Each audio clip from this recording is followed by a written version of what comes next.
Recently, I've been getting a ton of questions about iOS 14's new update, how it's going to affect Facebook ads and stuff like that. So in this video, I'm going to jump in and cover all my thoughts about the new update and how Facebook ads are going to be affected in 2021.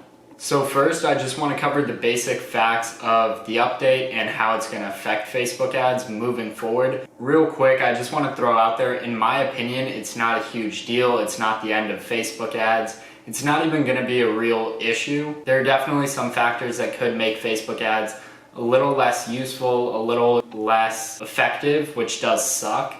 But there's literally nothing you can do about it. So instead of being scared or complaining, I think the best way forward is just to understand what the issue is, figure out ways to work around it, and just figure out how to comply with all the rules as well as you can. And one of my philosophies that I have in life is that there's always a way. No matter what the issue is, what the problem is, you can always get past it or find a workaround or do something to still succeed.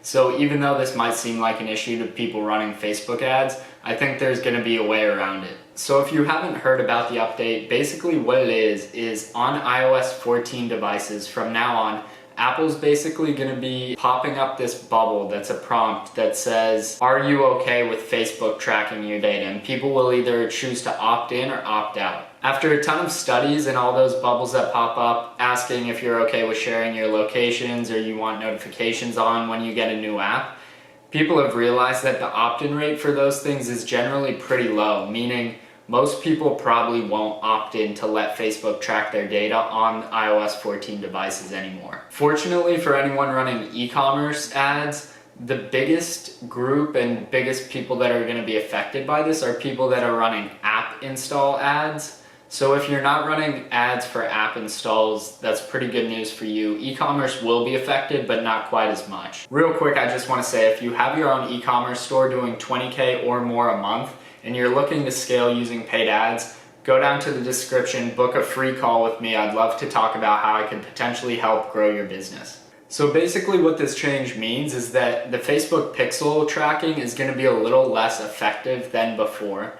Your attribution is going to be delayed, and your reported ROAS and sales are probably going to drop a little bit within the Facebook ads dashboard. This doesn't necessarily mean that you won't be making as many sales, it just means less will be reported because some of the users that make purchases are going to have opted out of tracking, so Facebook won't even be able to track that they made a purchase. While this does suck for optimization because the pixel is going to get a little less data and it's going to be harder to really understand all your metrics, it's not the end of the world. One of the big things I'm doing to combat this is I ask all my clients if I can have access to their Shopify store as like an employee or a contributor account. That way I can see all their analytics and metrics on a daily basis. I can watch where traffic's really coming from on their website. So even if Facebook underreports on the Facebook dashboard, I can still see what the real revenue and profit numbers are on their website. One of the big changes that you've probably already noticed is that the attribution window on Facebook Ads Manager has been cut from 28 days to 7 days. Meaning if someone viewed or clicked on your ad 28 days ago and then they purchased today, it used to attribute that purchase to your ad, but now that window's been cut down to only 7 days. That's part of why your reported results and ROAS are going to drop, because it's just narrowing down the time frame people have to purchase for it to attribute to the ads.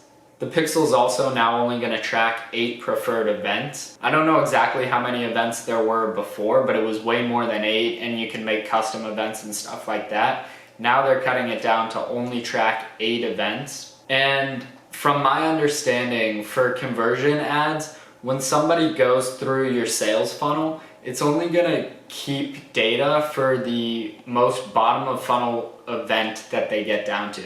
So say they're on your e-commerce website, they go to a product page, they add it to cart, they initiate a checkout, and they purchase. The only piece of data that the pixel is going to track from now on is that bottom of funnel event. So in this case, it would be purchase.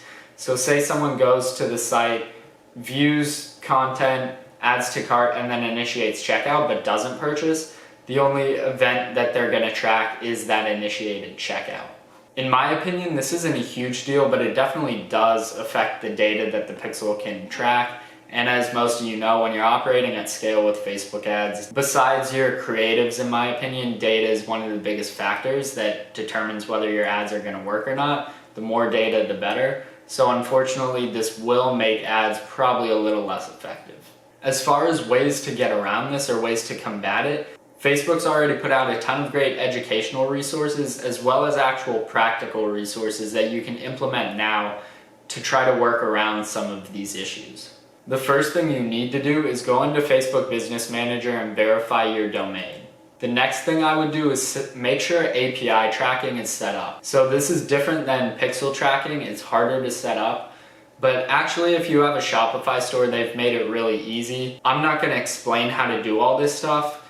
Just do a quick Google search, look up how to set up Facebook API tracking for Shopify, how to verify my domain on Facebook Business Manager. Just look that stuff up. It's all really simple stuff. I've done it with all my client stores and all my own stores. And the last couple things I'd say is pay attention to any information Facebook continues to release. If you're on their email list, make sure you always read their emails that talk about updates and changes. I've linked an article below from Facebook in the description. I would definitely go check that out. And it might be time to look into some alternative tracking methods. One big one that I've never personally used, but I know other people that have and they said they loved it, is Hyros. So personally, I don't know if I'm going to be using Hyros going forward, but I'm definitely going to look into it and consider it. The last thing to remember is, like I said earlier, there's always a way around these things. The good marketers are always going to find a way to succeed regardless of the challenges. I definitely wouldn't be too scared or lose hope. It's definitely not the end of Facebook ads. There have been bigger and worse changes in the past, and it seems like everyone's figured out ways to still succeed. So I don't think it's too much to worry about personally. Also, I have a full advertising course exactly how I run ads on Facebook, Snapchat, and TikTok. It's under $100 in the description. Check that out if you're interested. I hope you liked this video and got a ton of value from it. Like I said, this definitely isn't the end of Facebook ads, so don't lose hope. Leave a like and subscribe if you enjoyed or learned anything.